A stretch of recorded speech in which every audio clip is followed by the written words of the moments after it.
sabiduría de Dios y éxito aquí, ¿te alcanzan?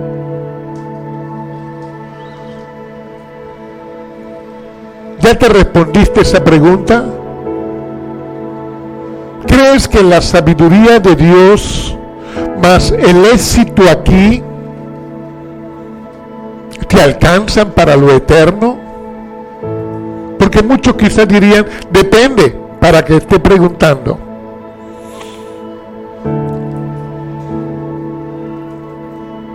Sabiduría de Dios y éxito aquí, ¿te alcanza? Primera de Reyes, capítulo 3, versículo 5. Y se le apareció Jehová a Salomón en Gabaón una noche en sueño, y le dijo Dios: pide lo que quieras, que yo te daré. ¿Qué pedirías tú? Que Dios te diga, pide lo que quieras, ¿qué le pedirías? ¿Qué prefieres? ¿De verdad? ¿De verdad le pedirías a Dios sabiduría? ¿Harías como Salomón? Mucha gente hoy no sigue el Evangelio. Incluso gente que se congrega no sigue a Jesucristo. El consejo bíblico no les importa. Muchísima gente, y usted los conoce. Y cuidado si hay algo de esto en ti. ¿Pedirían sabiduría de Dios esas personas que no quieren el consejo bíblico? Hermanos, hay gente que le cuesta congregarse. Le cuesta muchísimo. ¿Pedirían sabiduría de Dios? No sé. Salomón necesitaba esa sabiduría para gobernar, para hacerlo bien. La Biblia me enseña en estos capítulos primeros del primer libro de Reyes, que Salomón vio a Dios en su padre. Quizás adoraba como su padre para que le fuera bien. ¿Conoces de Salomón? ¿Sabes quién es Salomón?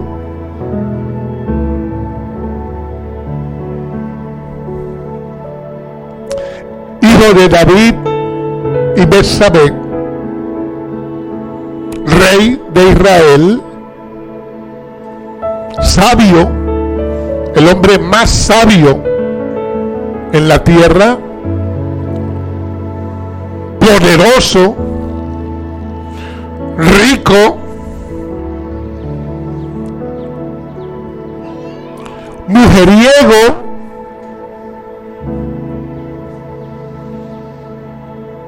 muy conocido también porque construyó el templo de Jerusalén.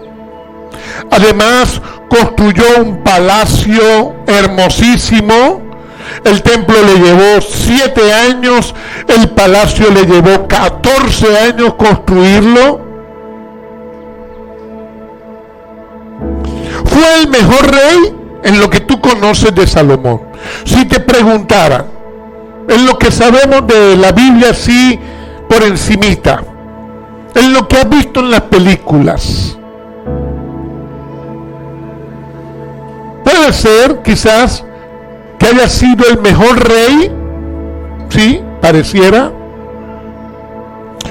Un hombre con una relación muy cercana con Dios. Es lo que podemos leer en estos capítulos. Muy cercana a su relación con Dios. 2 veces se le apareció Dios a Salomón. Él sabía que era bendecido y sabía de la responsabilidad que tenía ahora como rey, después de un reinado muy bueno de David. Un hombre rendido a Dios, por lo que podemos leer acá en Primera de Reyes 3, cuando él está orando y se le aparece Dios a Salomón, un hombre rendido a Dios. ¿Quisiera usted ser como Salomón? Le habla a los hombres, no por las mujeres.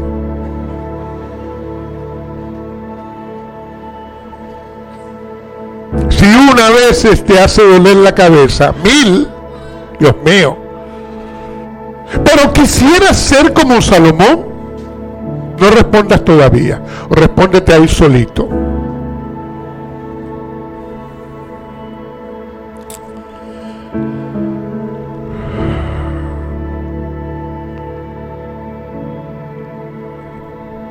¿Por qué se queda pensando así, pastor? Estará preguntando Doris. Porque cuando nosotros estudiamos personajes bíblicos, tenemos que profundizar mucho más. Tenemos que ir a cada detalle. Le pongo un ejemplo. Cuando usted estudia a Jesús, usted profundiza, claro, pero usted sabe que Jesús es perfecto, sin pecado.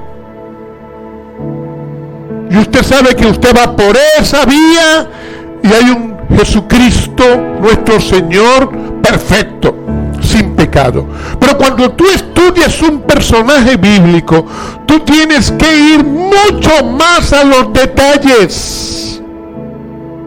Porque hay veces nos apresuramos en nuestra apreciación. ¿Era el mejor rey Salomón? Vamos a estudiar un poquito. ¿Cómo comenzó el ascenso de Salomón? ¿Cómo comienza él su ascenso? ¿Qué podemos leer? En Primera de Reyes 3. Un hombre que amaba a Dios,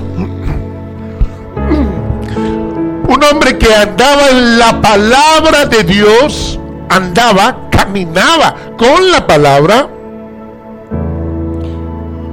reconocía a Dios en todo. ¿En todo? Como David. Usted sabe que David falló muchas veces, pero David corría a los pies de nuestro Dios. Salomón reconocía a Dios en todo. Pareciera que sí.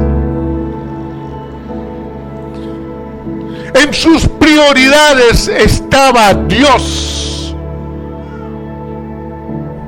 Cercanía con Dios.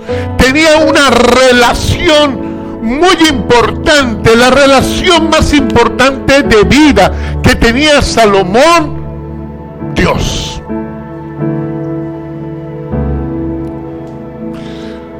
Salomón le pide a Dios sabiduría. ¿Qué es sabiduría?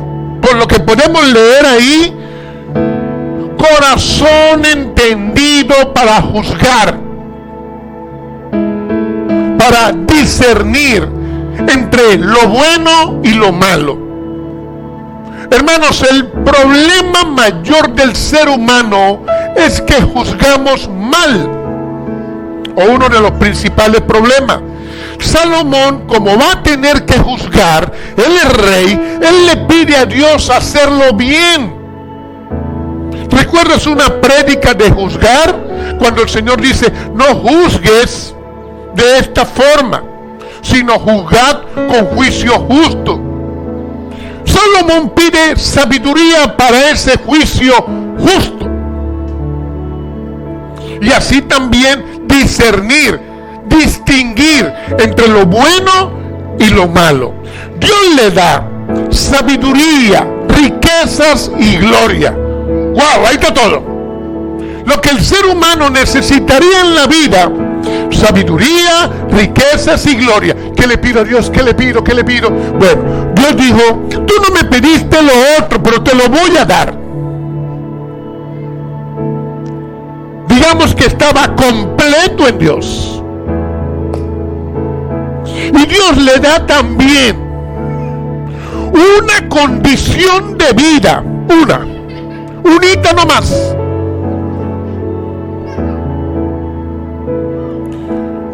Primera de Reyes 3:14.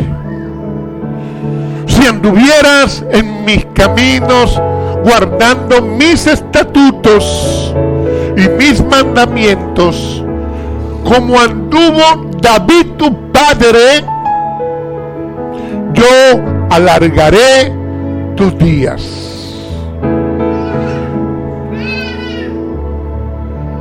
Ese alargar los días era en la plenitud de la bendición. Esa era la condición que Dios le puso a Salomón. Hermanos, y Salomón fue prosperado por Dios. Lo dice la Biblia. Y ahí mismo, en el capítulo 3 del primer libro de Reyes, hubo una situación. Era necesario que el pueblo pudiese ver quién era su rey. Recuerde que él viene sustituyendo a David. Y el pueblo tenía de alguna manera que darse cuenta del pedazo de rey que tenía, por decirlo así. Un reizazo. Y hay dos prostitutas. Lo vamos a narrar desde versículos 16 al 28 de ese capítulo 3. Dos prostitutas que tienen dos niños, dos bebés, en el transcurso de 3 días. Vivían juntas. Una de ellas aplastó a su hijo y lo mató. Y están en la discusión, porque esa que mató al hijo quiso engañar, cambió al hijo muerto. Usted conoce la historia. Las mujeres van donde el rey, porque el rey era quien hacía el juicio para saber a quién le pertenecía el niño vivo. Y en esa discusión, eso se difundió por todas partes, y todas las personas pendientes qué ocurría ahí. Y como no estaba sencillo eso, ahí Dios, que había puesto sabiduría en Salomón, lo usa para una respuesta como anillo al dedo. Tráigame la espada, que vamos a picar a este niño para darle la mitad a una madre y la mitad a la otra madre. Y eso dice la Biblia que sacudió las entrañas de la madre y dijo: no, rey, dáselo mejor a ella. Como mostrando cuánto le dolía el hijo. Y era lo que el rey quería. Y dijo: ella es la madre. Esto ocurrió para que el pueblo todo tuviese temor, porque había visto, dice la Biblia, versículo 28, había visto sabiduría de Dios en su rey para juzgar.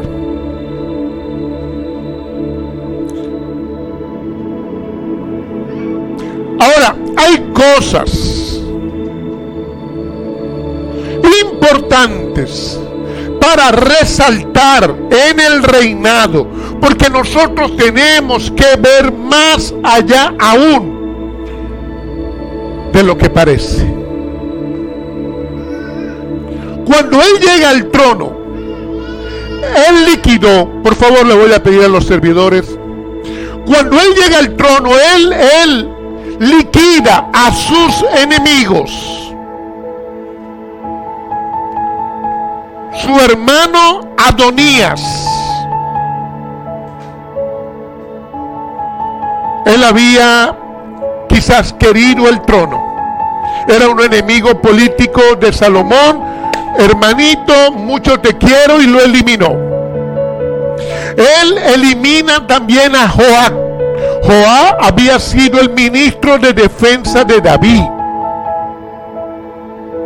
Era un potencial enemigo político militar de Salomón, eliminado allá en un santuario. No importa, limpien la sangre, pero despídamelo de este mundo. Eliminó a Silmei, un hombre que insultó al rey David. David le dijo: hijo, Salo, encárgate del Silmei. Aquel Silmei, sí, ese. Salomón significa, o ese nombre viene de Salem. Salem, su significado es rey de paz. Quiere decir que el nombre de Salomón es rey de paz, pero no mostró mucha paz al principio. Para trabajar en la vida de Salomón, en lo que ocurrió en su vida, para conocer quién era Salomón, hay algo muy llamativo en su muerte. Algo que ocurrió después que él muere nos va a llevar a poder trabajar en la vida de Salomón con claridad. Porque si a usted le preguntan así, de buenas a primeras, y usted hubiese sido quizás un habitante de los alrededores, no sé cuál hubiera sido su opinión, pero pudiera ser que usted hubiese estado maravillado de ese rey, porque era un rey muy próspero, y quizás llevó a ser próspero a toda la región, que ya eran prósperos cuando David. Pero, hay un pero. Cuando leemos el versículo 4 del capítulo 12, cuando Salomón muere, de Primera de Reyes 12:4, dice: vienen unos hombres a hablarles a Roboam, el nuevo rey, hijo de Salomón, y le dicen: tu padre agravó nuestro yugo, mas ahora disminuye tú algo de la dura servidumbre de tu padre y del yugo pesado que puso sobre nosotros, y te serviremos. En otras palabras, ellos le dijeron al rey: no seas tú como él. Están hablando de Salomón, del hombre que Dios le dio sabiduría, riquezas y gloria. Y se dan cuenta las palabras de los ancianos pobladores de Israel, lo que le dicen al hijo, el nuevo rey: tu padre agravó nuestro yugo, disminuye tú de alguna forma la dura, la pesada servidumbre, la carga pesada que él puso sobre nosotros. Si hablamos del mejor rey y estas características, ahí hay algo que no me cuadra. En la palabra de Dios hay en un capítulo instrucciones para lo que sería un buen rey. Y cuando usted estudia a Salomón, usted tiene que ir obligatoriamente a ese capítulo. Hermanos, en el libro de Deuteronomio, Moisés le relata a las nuevas generaciones de Israel todos los mandatos de Dios para Israel. Porque usted recuerda que esa primera generación que salió de Egipto, ellos no llegaron a la tierra prometida. Todos ellos murieron. Los que Moisés tiene en Deuteronomio son la nueva generación y les está relatando. Por eso usted encuentra ahí pasajes bíblicos muy parecidos a cuando ellos salieron de Egipto. Y hay un pasaje aquí que habla de parte de Dios a Moisés y de Moisés al pueblo para quien sería un buen rey. Oigamos lo que dice la palabra de Dios en Deuteronomio 17, del 14 al 20.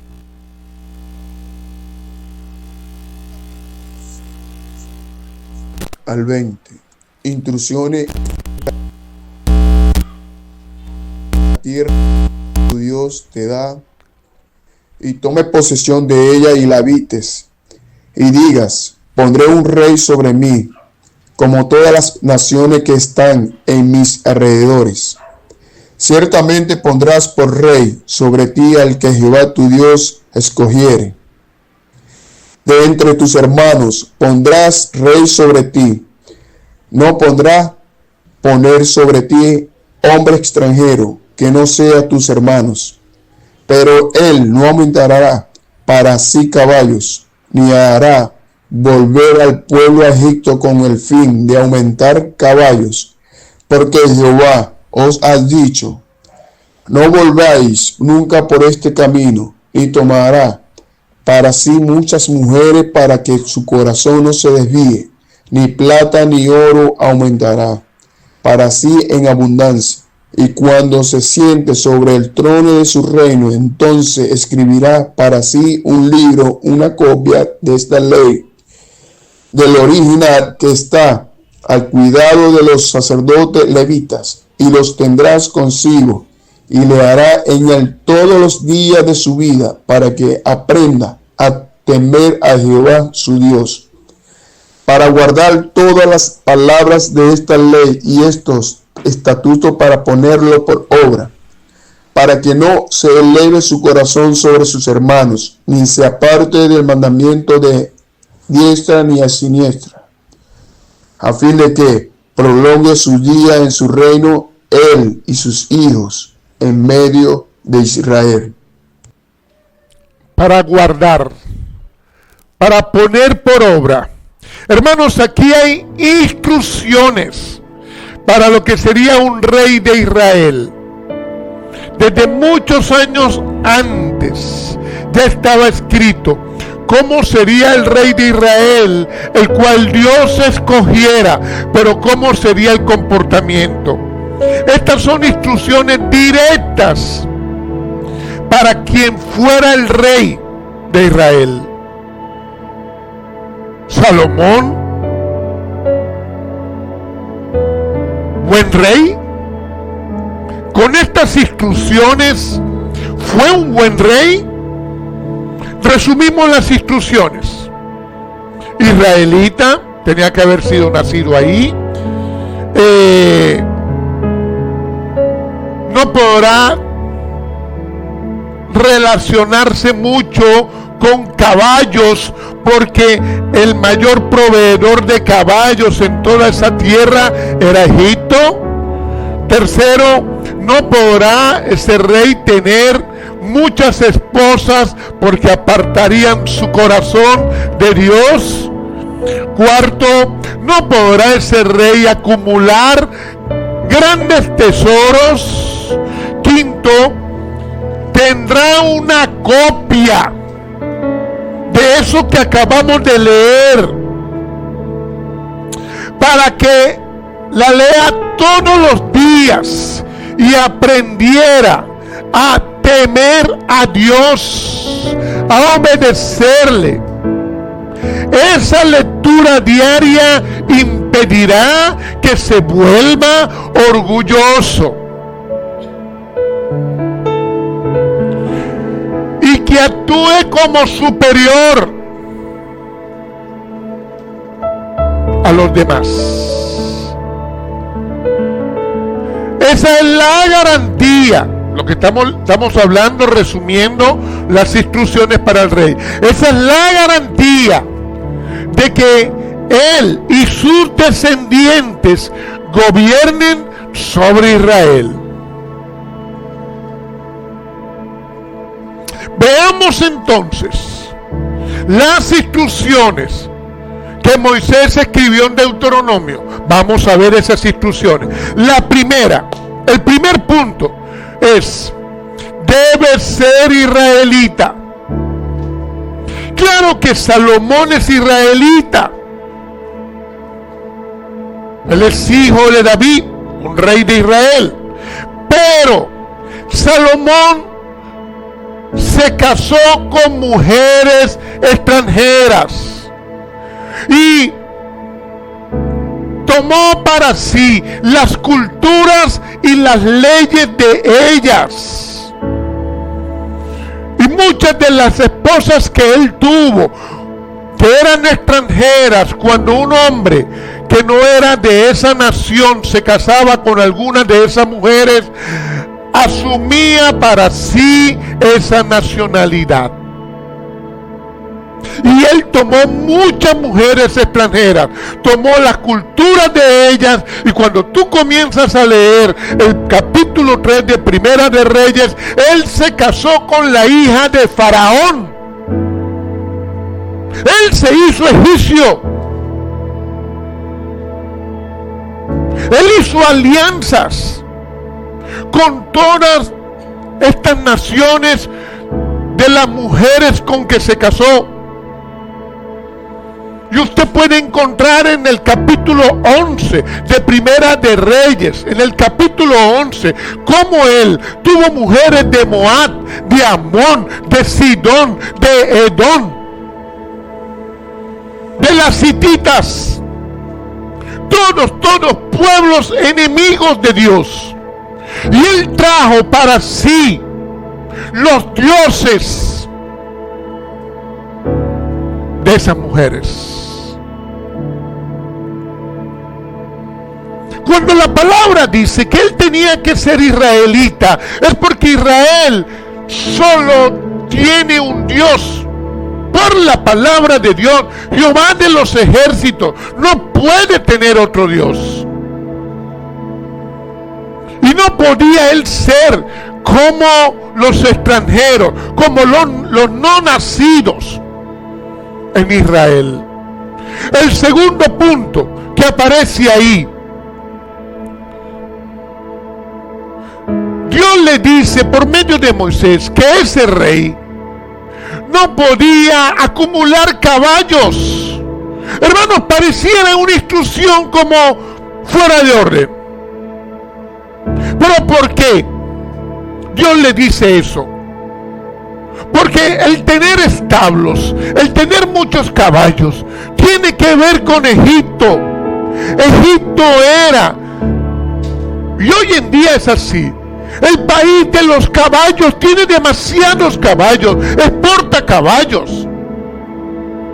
Y la mayoría de esos caballos que tenía Salomón los trajo de Egipto. Y ahí mismo en Deuteronomio 7 dice: nunca vuelvas allí, a Egipto, al rey. El rey no podía hacer alianzas con ellos, traer caballos de allá para acá. ¿Por qué? Porque Dios lo había sacado a Israel de la esclavitud de Egipto. Dios los había liberado. ¿Para qué? Para que fueran un pueblo diferente, un pueblo modelo, pueblo de Dios, diferente a todos los pueblos. Pero no, él se empecinó. Egipto, muchos caballos. Hermanos, se parece a hoy. Hoy en día hay gente que tiene el corazón en el ayer y no puede caminar en la plenitud de Dios porque está pensando aún en cosas del ayer. Salomón, claro que él no vivió la esclavitud de Egipto, pero Israel sí. Y hay gente que es como Israel. Dios los sacó de Egipto, pero el corazón lo tienen allá. Y lo de los caballos, hermanos, fue un descaro. Capítulo 4, versículo 26 de Primera de Reyes. Y además de esto, unas cuantas cosas que tenía. Salomón tenía 40,000 caballos.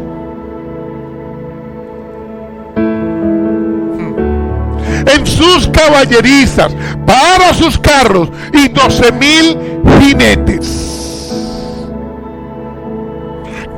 Resumiendo, ¿qué podemos ver ahí? Mandamiento desobedecido. El primero lo desobedeció, el segundo también.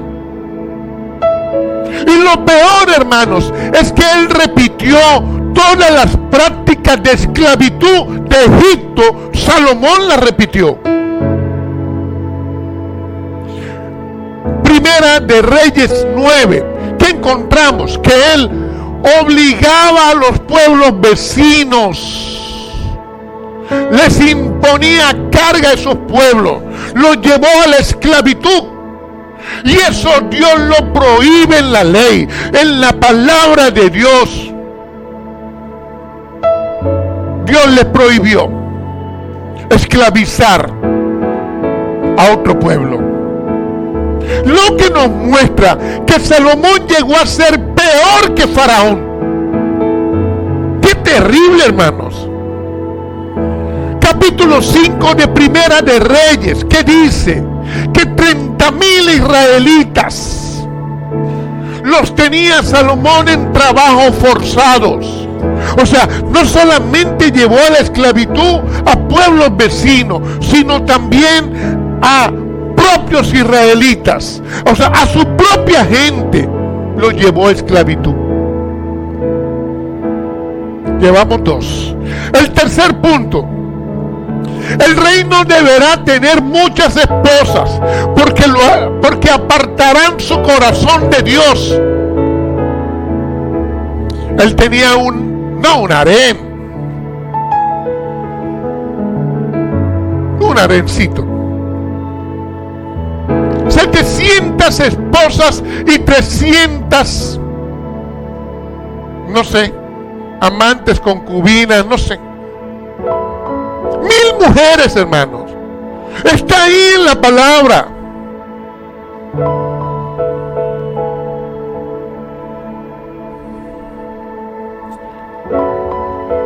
Pero ¿y por qué? Pudiera preguntar a alguien.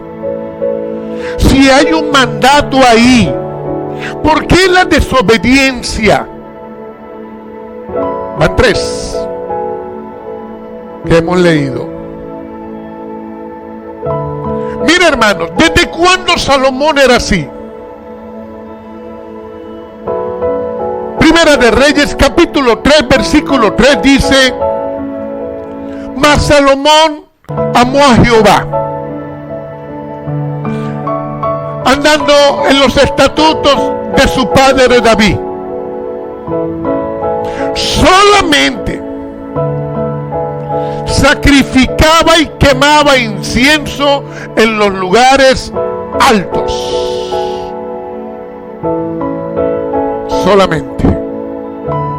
Hermanos, cuando usted lee en el libro de Reyes, en el segundo libro de Reyes, capítulo 23, te consigues un rey que se llamaba Josías. Ese rey, hombre tremendo, buscador de Dios, quizás cometería errores, pero ese hombre, con la fuerza de Dios, subió a todos los lugares altos y derribó todos los dioses paganos que estaban desde los tiempos de Salomón. ¿Qué hacía Salomón entonces? Hermanos, él derribó varias estatuas e imágenes de estos dioses paganos, que hicieron unos cuantos reyes, porque entre Salomón y Josías hubo varios reyes. Pero me llama la atención, uno de los dioses, con D pequeña, que derribó Josías, era Moloc. Salomón adoraba a Moloc. ¿Y tú sabes cuál es el sacrificio que se le entregaba a Moloc? Niños. Se les quemaban niños. Así se adoraba a ese Dios. Salomón fue practicante de eso. Con la sabiduría de Dios. Hermanos, es muy chocante esto. Es muy fuerte. Y nosotros no pudiéramos tomar una partecita de la vida de Salomón. No, porque toda la vida de él hay que estudiarla. Dios puso en él sabiduría, pero no para estas cosas. Dios es celoso. Pero Salomón tenía un corazón idólatra. ¿Apartado desde cuándo? Y es difícil de entenderlo. Difícil. El cuarto punto. Llevamos 3. El cuarto mandato. El rey no deberá acumular grandes tesoros para sí. Me llama mucho más la atención esto porque alguien, un rey, un gobernante, un pastor incluso, un rey lo que compra, lo que logra tener no es de él, es de la nación. Ahí dice para sí. Es como un pastor. Lo que logra tener es de la iglesia, del cuerpo de Cristo. Pero pareciera que Salomón todo lo facturaba era a nombre de él.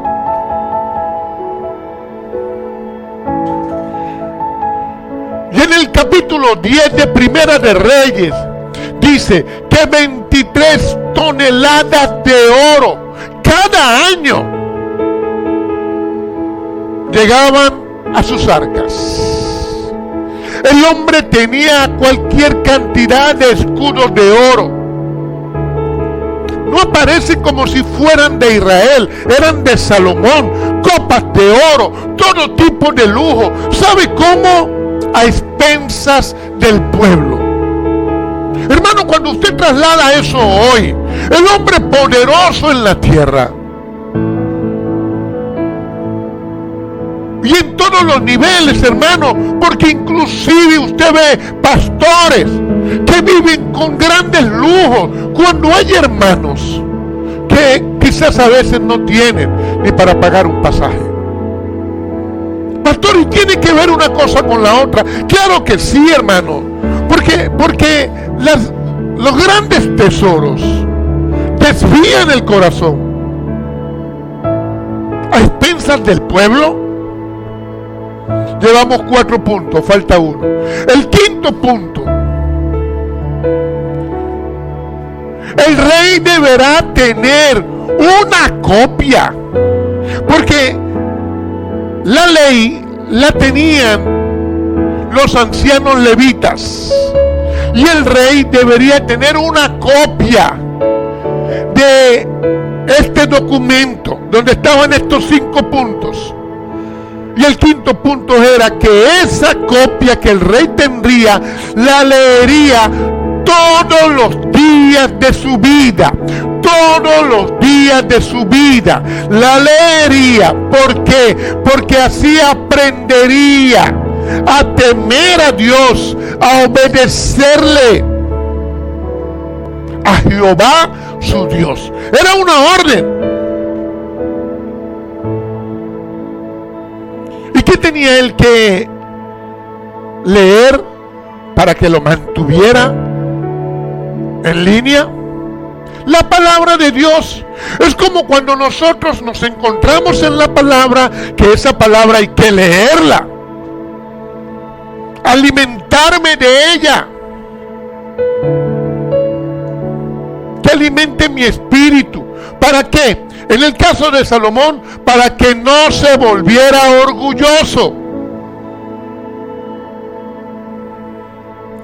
para que no se volviera altivo,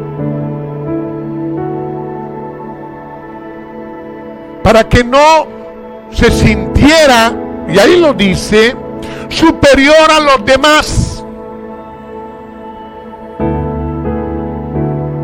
para que no se desviara, hermanos. ¿De qué le sirvió a Salomón tener tanto éxito? Oye, éxito con las mujeres, éxito en los negocios, tener dinero, tener muchas cosas. Yo quiero que tú traslades eso aquí. Oye, ser muy sabio. ¿Cuántos idiomas hablaría? ¿Cuánta mujer lo veía? Quedaba ya.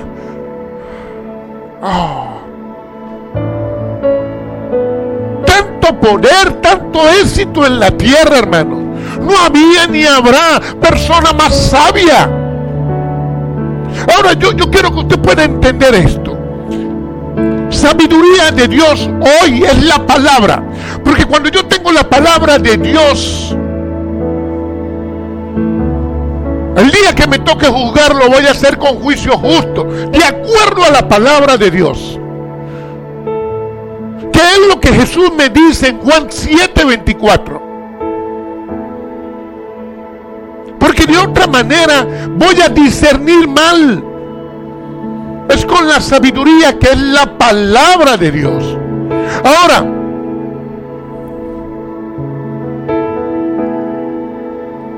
entendamos esto. La garantía de Salomón estaba ahí para que se alargaran sus días y su descendencia gobernara. Él era muy sabio. ¿Por qué no lo haría? ¿Sería porque él era muy sabio?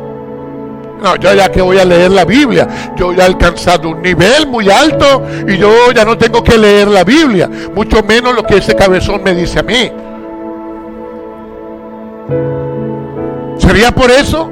No, yo soy muy sabio, ¿qué me puede decir él a mí? Una copia, ¿no? ¿Qué copia, chico? Yo ya dejé leer esa, yo me la sé.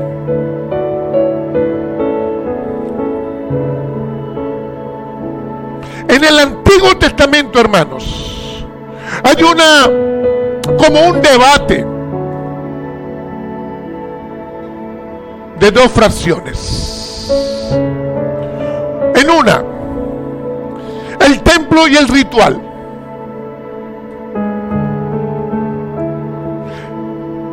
Yo pienso que Salomón, que hizo el templo, estaba muy pendiente de los rituales, de los sacrificios, de toda esa parte de la liturgia. Pero los profetas tuvieron algunos agarrones con varios, porque para los profetas lo importante era la ley que tenía que ver con el corazón de la persona. Entonces ahí estaba el debate, el templo y el ritual de un lado, y del otro lado la ley y el corazón. Y en Segunda de Reyes capítulo 22, en el reinado de Josías hubo un hallazgo en el templo. Por allá en una grieta, mientras la estaban reparando, una de las paredes del templo, encontraron un rollo. Cuando se lo leyeron a Josías, él identificó la palabra de Dios. Hermanos, y resumiendo lo que Josías les dice a ellos: ¿de qué nos sirven a nosotros los sacrificios? ¿De qué nos sirven los animales si no tenemos la palabra? Yo quiero que tú te puedas ubicar. ¿De qué nos servirían a nosotros algunas formalidades que nos vieran en esto y en aquello si la palabra no está en mi corazón? Porque no es solamente en mi boca, es la práctica de la palabra, y eso va desde el corazón del ser humano. ¿De qué le sirvió a Salomón todo el éxito aquí en la tierra? Haber construido el templo, haber hecho unos cuantos sacrificios, todos los rituales, y no vivir la palabra de Dios. Es como no tenerla. ¿De qué le sirve? Salomón hizo todo lo contrario a Deuteronomio 17.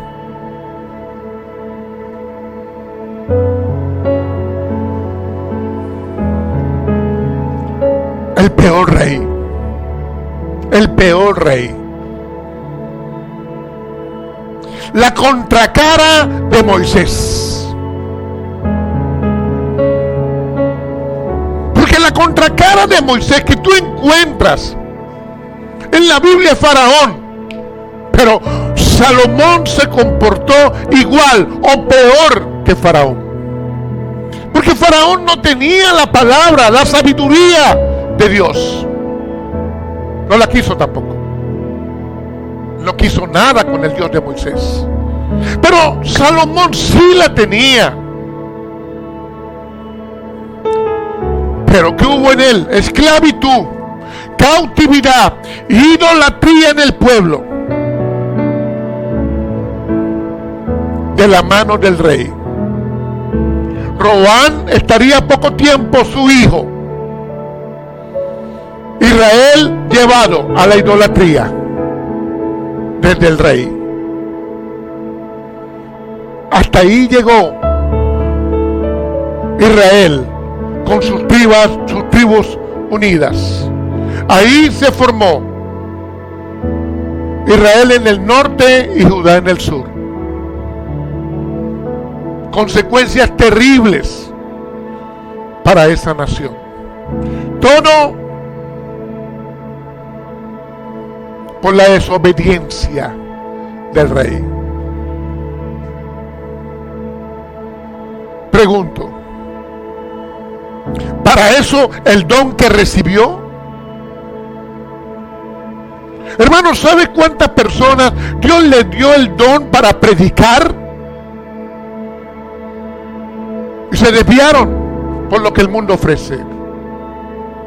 ¿Sabe cuánto Dios le ha dado el don para cantar? Para enseñar, para servir. Pero lo del mundo atrapa. Lo del mundo atrapa. Y muchos de nosotros pudiéramos decir: Dios, dame sabiduría. Y el Señor dice: ya la tienes. Ahí la tienes agarrada ahí. Pero de la mano que pase a tu corazón. Eso es lo que Dios quiere en nosotros.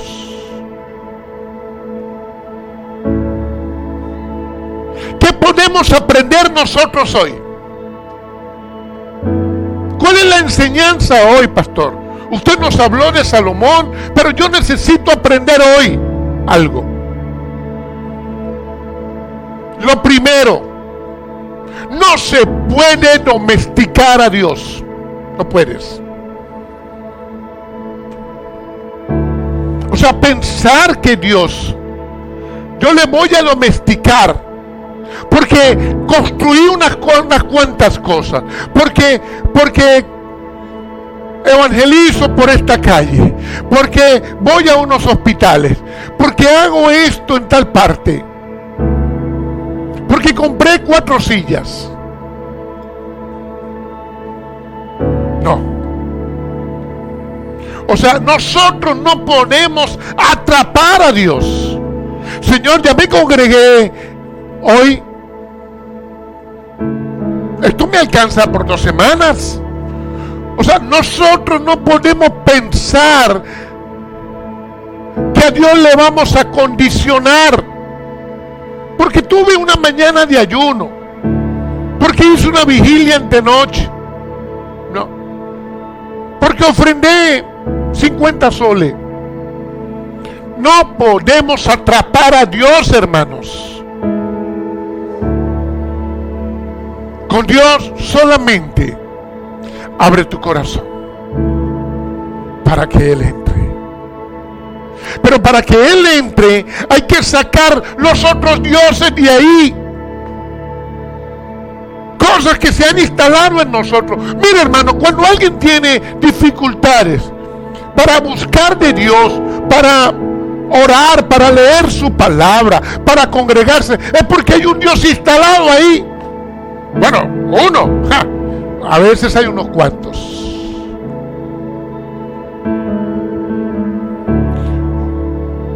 También debemos aprender hoy que éxito no es igual a la voluntad de Dios. No es lo mismo. Una persona puede tener éxito aquí en la tierra y pensar que está en la voluntad de Dios. ¿Quién te dijo eso? Y Dios quiere que te vaya bien, que tengas éxito, pero no es lo mismo a la voluntad de Dios.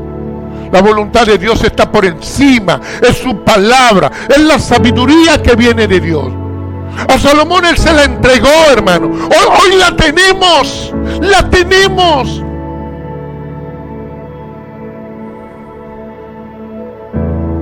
Cuidado con tu análisis. Cuando tú estudies a Jesús y todo lo que concierne a Dios, cuidado, hermano, no es lo material, no es lo terrenal, no son los eruditos, no son aquellos especialistas, no son unos cuantos libros, nada de eso. Es la Biblia, es su espíritu en mí, la palabra de Dios, su espíritu que me transmita.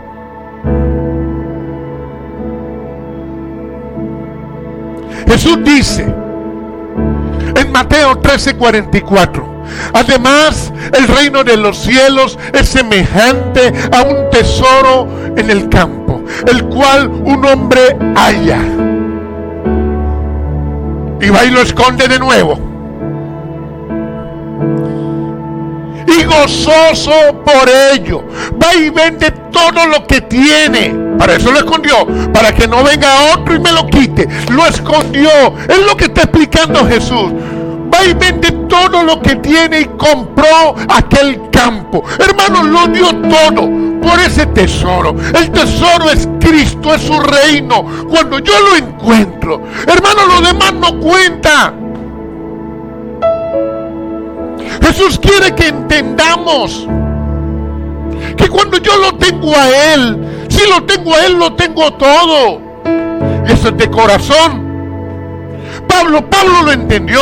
Pablo dice en Filipenses 3:8, y ciertamente, usted recuerda ese versículo, y ciertamente yo lo tengo todo como pérdida, por la excelencia del conocimiento de Cristo Jesús, mi Señor, por amor del cual lo he perdido todo y lo tengo por basura para ganar a Cristo. Hermano, recuérdalo. Yo siempre lo tengo aquí en las prédicas. ¿Por qué? Porque usted tiene que entender que puede ser importante el prepararse, el emprender algo y avanzar. Claro que es importante. Y el Señor le dio a usted esa habilidad. Pero por encima de todo Él. Y Pablo se curó en salud. ¿Qué dijo Pablo? Todo lo demás es basura. ¿Por qué? Oye, porque así eso no me va a dominar. Yo lo domino. Usted puede puede tener dinero. Pastor, ¿puedo tener dinero? Sí puede tener, y puede tener bastante, pero es contrario a la palabra. No. Si usted lo domina, no es contrario a la palabra. El problema es cuando eso lo domina a usted. Ahí está el problema. Cuando esas cosas nos dominan,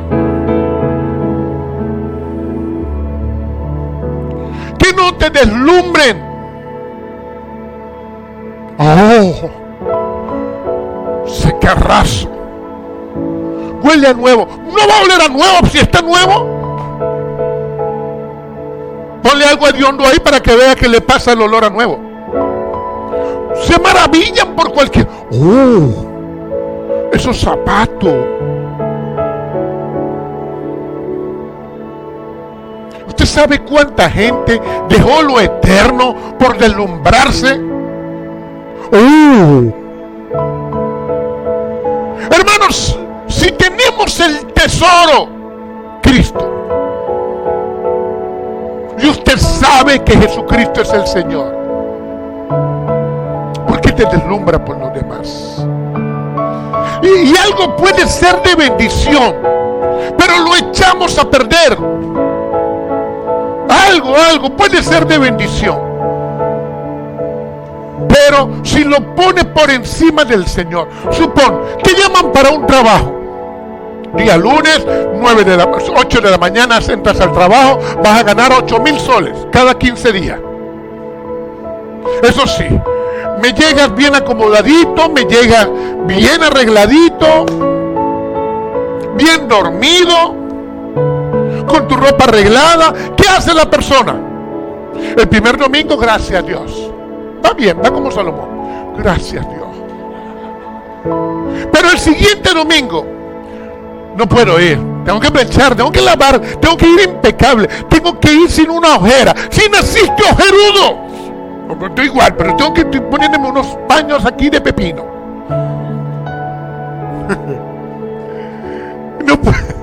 No puedo ir.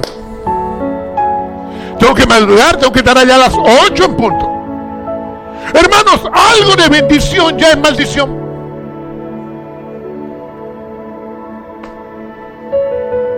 El ser humano es así.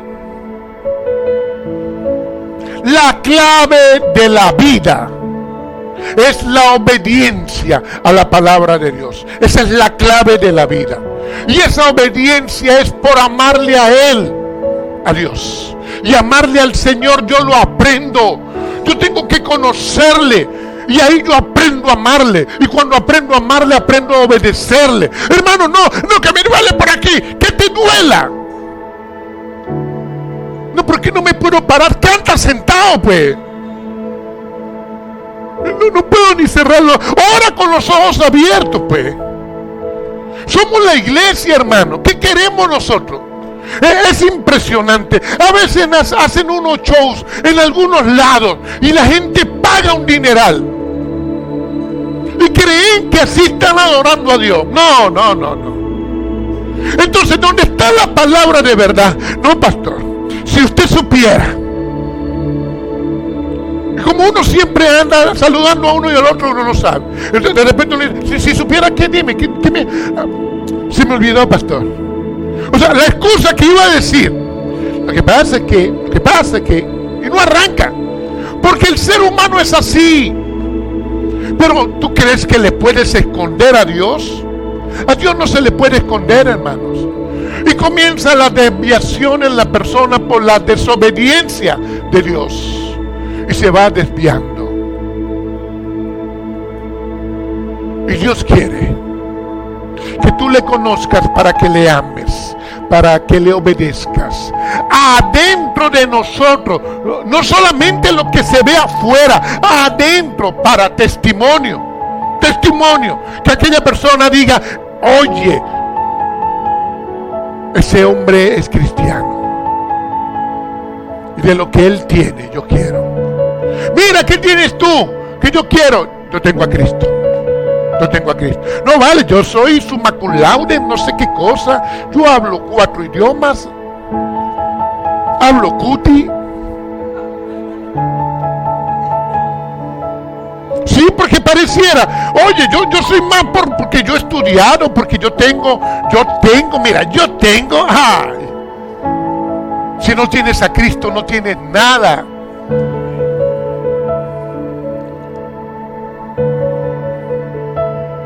Las personas que te conocen, ¿qué dirían de ti? No, a mí no me diga.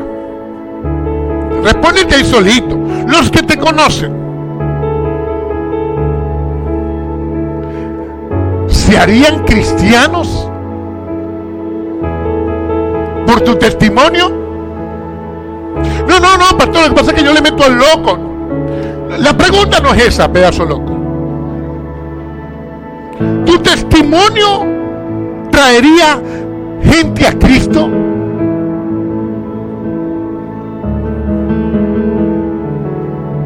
¿Tu vida se parece a Jesús?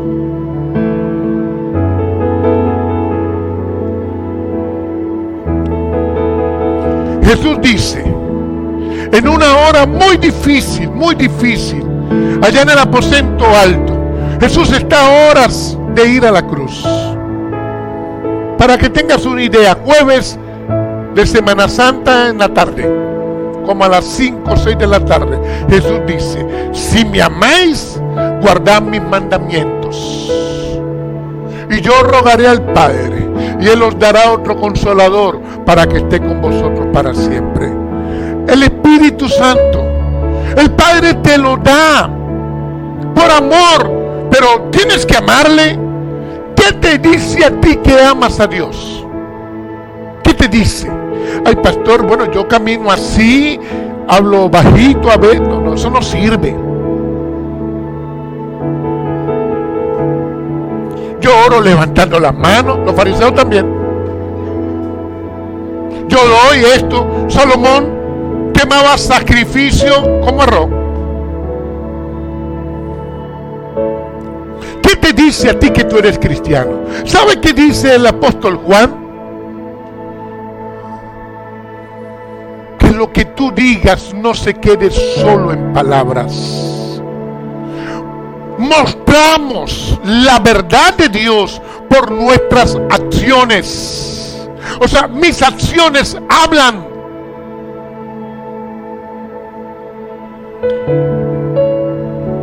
Que la presencia de Dios con su espíritu, que la palabra de Dios escrita te cambien, nos cambie, porque tenemos la palabra, hermano. Dios se la dio a Salomón, pero tú la tienes hoy. Dios te la ha dado a ti. La sabiduría de Dios tú la tienes, pero a veces la menospreciamos, le quitamos valor, la despreciamos.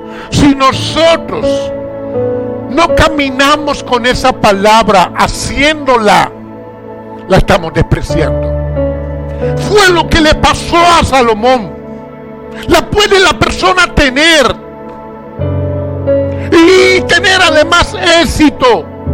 Sabiduría de Dios se la puso y le dio las condiciones. Y usted dirá, no, pero eso era para el rey. Claro, había una responsabilidad directa para él, que era rey, pero para nosotros como iglesia hoy también. Y es que nuestro estilo de vida sea un estilo de vida cristiano como Jesús.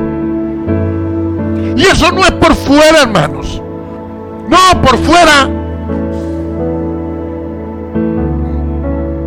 Lo importante es desde adentro.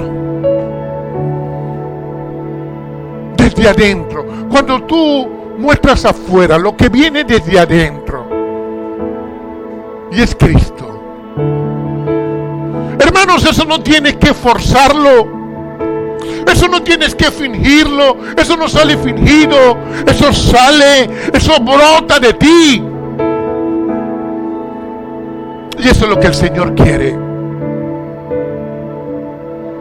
Que comamos de Él, comamos de Cristo. Juan 6:63. El Espíritu es el que da vida. La carne para nada aprovecha. Las palabras que yo les he hablado son espíritu espíritu y son vida. Lo que Jesús habla es lo que está escrito. La sabiduría de Dios, mucha gente la desprecia, la pone a un lado. Hermanos, eso es lo que alimenta nuestro espíritu, lo que a nosotros nos hace espirituales. Puedes estar en la situación que sea, puedes incluso tener dolencia física, puedes tener situaciones terribles aquí humanamente, pero si tú tienes a Cristo, tienes su espíritu, tienes su palabra, tienes su sabiduría, hermano, tú lo tienes todo.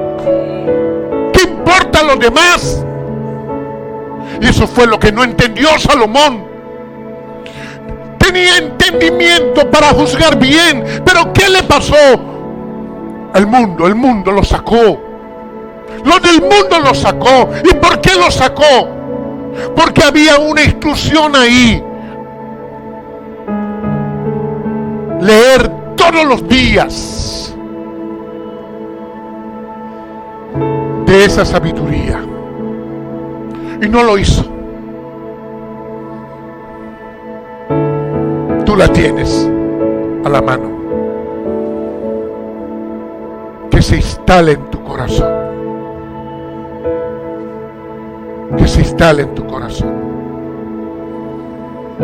Espirituales, morada del Espíritu, que su Espíritu more en mí. Eso es lo que dice la palabra. Y recuerda lo que la Biblia dice y mantén este versículo todos los días. Manténlo vivo en ti. Mateo 7:24. Cualquiera pues que me oye estas palabras y las hace, le compararé con un hombre prudente que edificó su casa sobre la roca. El que habla es Jesús y te habla a ti, hombre, mujer, que estás aquí hoy, que me oyes por el internet. La palabra de Dios la oímos y la hacemos. Y entonces el Señor dice: hombre prudente, mujer prudente, edifican. Esa casa está siendo construida sobre la roca. Y le vamos a agradar, hermanos. Y vendrán tormentas. Y no caemos. Porque quien nos sostiene es la roca, Jesucristo.